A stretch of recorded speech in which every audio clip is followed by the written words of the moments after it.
Greetings everyone. I'm here again to do another video, a follow-up. It's Monday, the 13th of April 2026. I trust that you are well and that you are coping with whatever you have to deal with this day. Recently, I've done two videos in which I have referred to the chosen people according to the Bible. In recent times, there's quite a bit of controversy, and I am also pitching in on the one about the 1948 version of Israel. I've indicated in a previous video that I do not support the idea that the chosen people have been brought back according to the Bible's prophecy in 1948. I debunked that whole idea, and I referred to two scriptures also in the book of Revelations, which I did not explain. And as I've said previously, my policy here is not to go too much into detail, because as I said, this platform doesn't lend itself for detailed analysis and scripture study. So you have to do your own research and you have to verify what I've been saying according to the Bible. But today I want to take two scriptures and unpack it, just to give you some verification as to the things that I've been saying.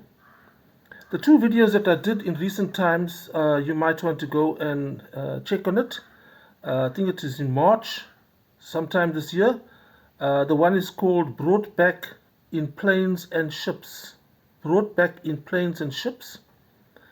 A prophecy that was is still to be fulfilled. And the second one I'd want you to have a look at, it's entitled, Who Are the Jews? Or Who Are the Hebrews? Actually, the title is, Who Are the Hebrews? So today I want to actually go to those two scriptures I mentioned and unpack them to give you some insight into why the 1948 version of the fulfillment of that prophecies in the Old Testament from Isaiah, Jeremiah, Ezekiel, as well as the minor prophets, why it is not that outcome. I claim, along with many other people who are Bible scholars, by saying that the Jews or the chosen people are still scattered in the earth, and the people that are presently in the land are not the people. Now, in the book of Revelation, it starts off with something about 7 churches that John of Patmos received prophecy and information from the angel concerning those churches. Now, let me say from the outset that yes, it's historical. It's happened in Asia Minor. Those churches existed. But the book of Revelation is prophetic. So the 7 churches that are referred to there are types of churches. So even today, in the present time, this century, past centuries also, the churches fell into various categories or various types, and the 7 churches in the book of Revelation are describing those churches. Now, the one prophecy that's about the church in Smyrna, I'll read it for you and then I'll try to unpack it. Chapter 2, verse 9 goes like this. I'll read it from verse 8. And unto the angel of the church in Smyrna write, These things saith the first and the last, which was dead and is alive. Verse 9. I know thy works and tribulation and poverty, and in brackets, but thou art rich, close bracket, and I know the blasphemy of them which say they are Jews and are not, but are the synagogue of Satan. Now, we should be alerted to the very words there, blasphemy and synagogue. Now, we all know that through the church age, the building where Christians would worship is called a church, and another group of people would gather at the mosque, and another group of people would gather at the synagogue. So, although this is talking about the church in Smyrna, it's very quaint or strange that the term synagogue is used here. And a blasphemy is basically saying something against God. So the blasphemy is of saying they are Jews, but they are not. It says here they are not. And this ties in with what I said about 1948. They say that they're Jews, but they are not. But are the synagogue of Satan. It's not only a gathering place mentioned here, synagogue for a certain group of people, but it also goes and add on the words of Satan. So it's not of God, it's of Satan. So this is very powerful words mentioned here.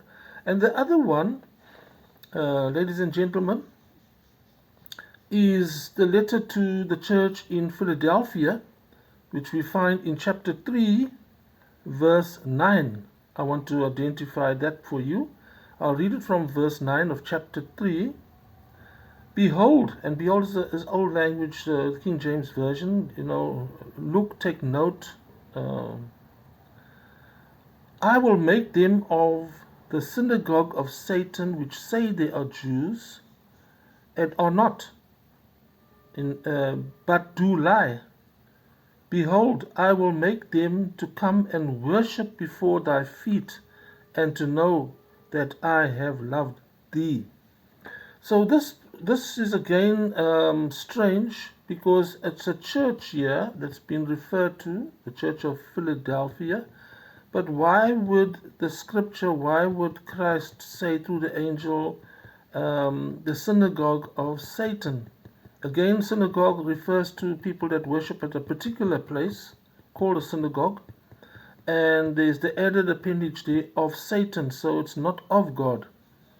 So the next part that says here in that verse, which say they are Jews and are not, there it says emphatically that they say that they're Jews, but they are not. And then it adds on next to it, but do lie. So there's a group of people who are lying about who they are. They're lying that they are these people. And it says further here, behold, in other words, take note, I will make them to come and worship before thy feet, and to know that I have loved thee. So there's an intention from God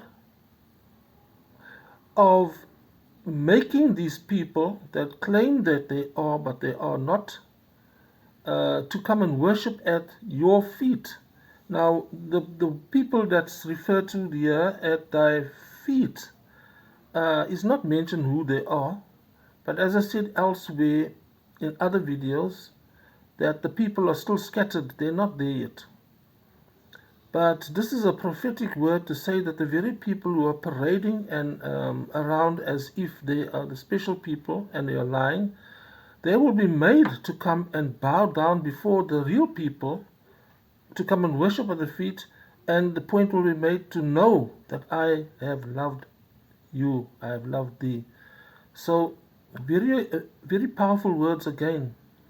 Those who want to be doubtful, who want to claim that this is nonsense, you can't argue away the particular word synagogue here and of Satan and do lie.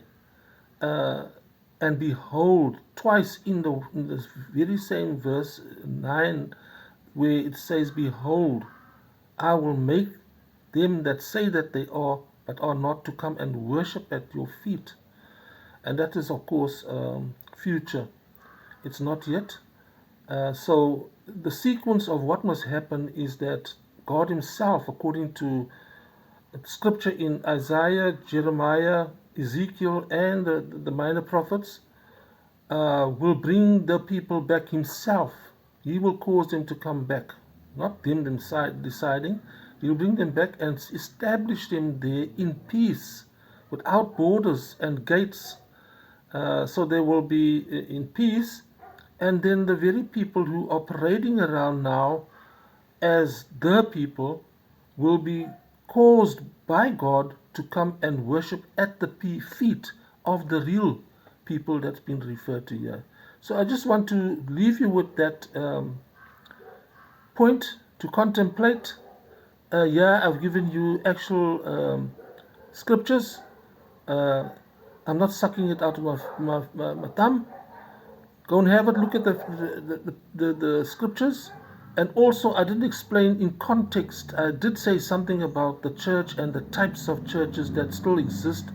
And it's not only historical as it was in Asia Minor.